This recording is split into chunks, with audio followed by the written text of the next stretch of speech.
Little storyteller.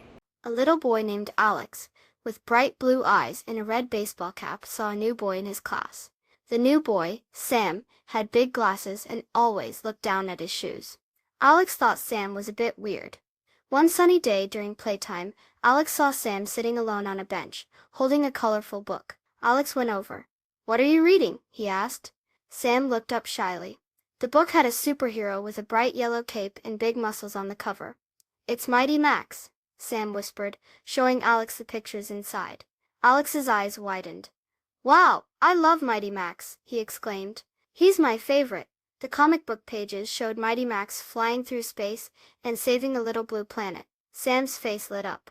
He started to talk excitedly about Mighty Max's superpowers and his robot sidekick with shiny silver arms. Alex listened, feeling happy that they liked the same things. He realized Sam wasn't weird at all. He was just a little quiet. From that day on, Alex and Sam became good friends. They would read comic books together under the big oak tree in the playground. The tree had green leaves that rustled gently in the breeze, and sometimes a fluffy gray squirrel would scamper down its trunk. Alex learned that sometimes people who seem different are just waiting for someone to be kind and discover what they like. Being friendly is a superpower everyone can have. Please subscribe. Thank you.